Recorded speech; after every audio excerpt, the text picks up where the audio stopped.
It's a beautiful good morning to all of you out there. This morning I'm sitting here on a pristine sandy beach in Zambezi National Park, probably 10 or 15 kilometers above Victoria Falls, and I'm here with Prince Ngwenya. Yes. Prince, Look.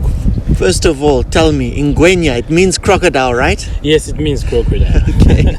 So that's a good thing. So you are friends with the crocodiles because you're here on the edge of the river. Yes, they do understand me since I share their name as my surname. Excellent. Prince, now you have a company, Victoria Falls Canoeing Company. Yes. First of all, could you tell me, how did you get into canoeing?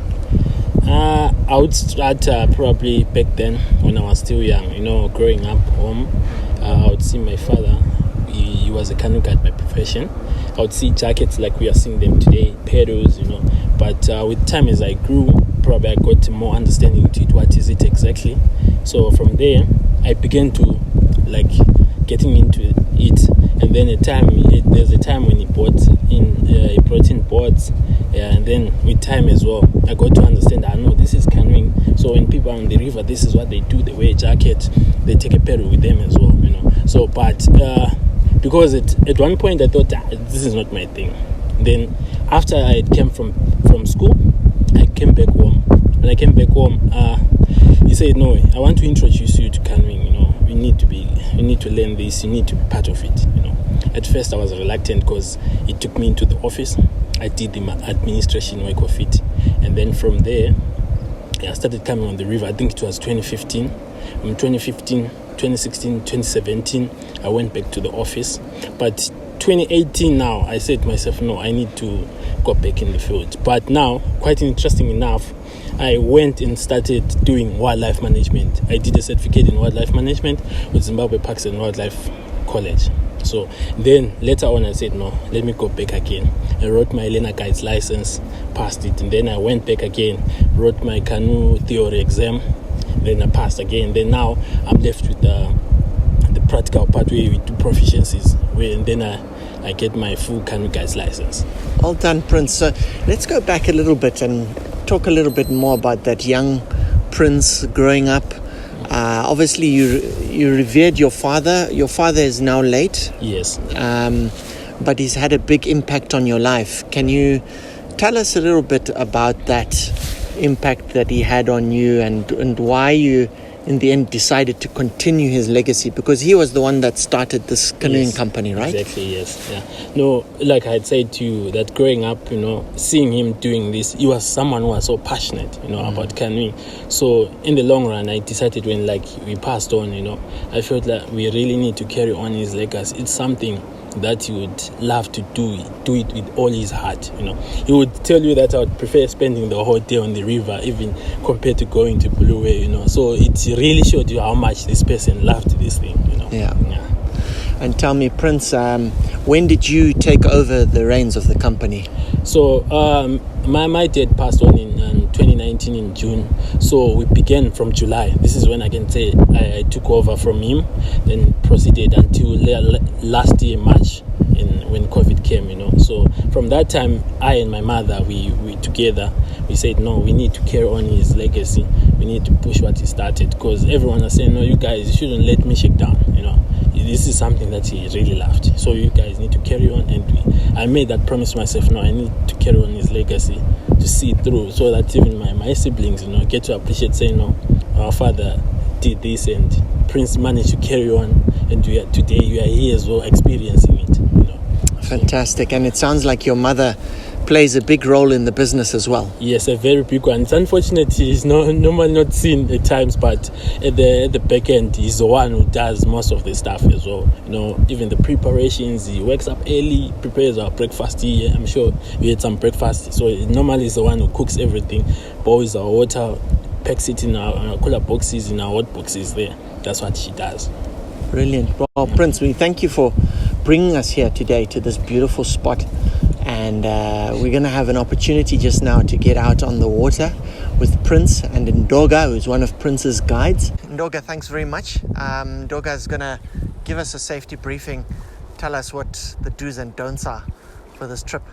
All right. So guys, welcome to the Zambezi River. On the river here we do have crocodiles and we do have some hippos.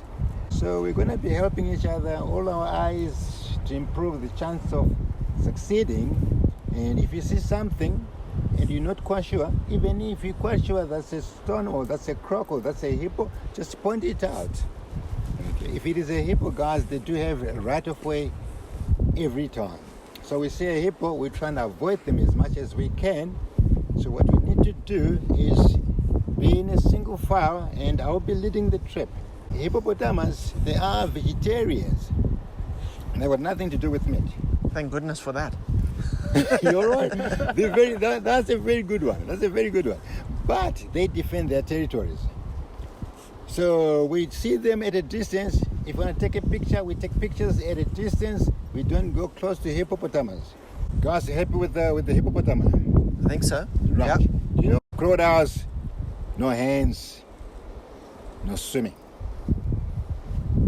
If we decide to take a stop, make sure you take your time and you're stepping out of your boat onto the land, not stepping out of your boat on the water side, onto the land, and you'll be safe.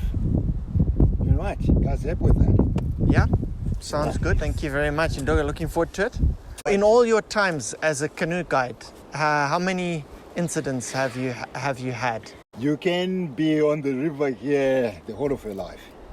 And never have any. Never happen. It can. We know it can. That's why we give you a briefing so that you know exactly if it happens to you, you know exactly what to do. But the chance of that, 0.0%. Excellent. That's what I wanted to just convey that message to our listeners. Thank you. Right, we're out there. See what this brings us. Yes. Welcome on board. So Prince, can you tell me a little bit about what your canoeing operation does? Obviously there's canoeing involved. Yes. And it's on these inflatable canoes. I think you call them crocodiles, right? Yes, they're called crocs, yes. Crocs. Yes. And the reason for that is that in a standard fiberglass canoe going over rough water, it wouldn't work too well. Yeah, right? it wouldn't work because normally with those ones, we normally call them Canadian canoes. It's only for flat water. But these ones can actually go with them into the rapids. You know, Okay. Where it's grade 1, 2 rapids somewhere there. So for the benefit of our viewers, you're canoeing a stretch, Yes. literally, which is about 40 to 50 kilometers Yes, in length of the river? Yes. Because what normally happens is it depends with the water levels of the year. Because when we go to low season, like where we are now in July, we go upstream as far as Chundu. Right. This is where we start from Chundu up to this point. So that's roughly probably 15 to 20 kilometers of paddling there. And then during low water, we start from here. During high water, we start from here. We go up to picnic site number 9. This is where we normally end from our picnic site number 7. Okay. Yes. All right. And what sort of experiences are people going to have whilst they're out on the water? I would say, it's very nice, You get, while it's canoeing, you get to see elephants coming down the river, especially during low season. You get to see elephants coming down the river, coming for a drink, So When you say low season, you mean low water low, season? yes, low water, yes, exactly. So that's something that people tend to experience while it's out in the river. It's a different experience from the vehicle, but on the river, they come at the edge of the river. You get to see them up close. You take your photos, You enjoy. Very nice. How you guys doing? Look, are you guys happy? Enjoying yourself? I'm showing Prince like how strong I am. And I can imagine the bird life out there is also special for people that really love birds. Yeah, it's our birders. They really enjoy it. They get to see, especially the migratory birds. They get to experience that. Sometimes you canoe, and then you go on the island. You just put your boats, you park your boats. Probably you just save some time, 10-15 minutes of birding there. People get to enjoy it a lot. Awesome. There we go. Very good. You guys enjoyed it. We survived. Loved it. It was great. It was good exercise, that.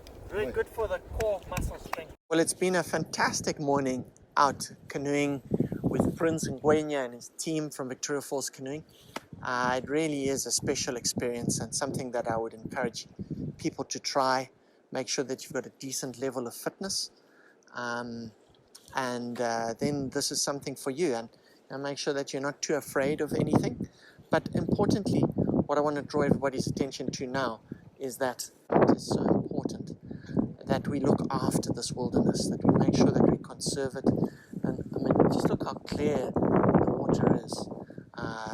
Hippos, crocodiles thriving in this area, elephants, buffalo. It's a special place, and we want to keep that balance of habitat the way it should be. If you like this episode and don't want to miss out on other ones, please go to YouTube, look for Luke Brown Zim, and hit the subscribe button. Thanks.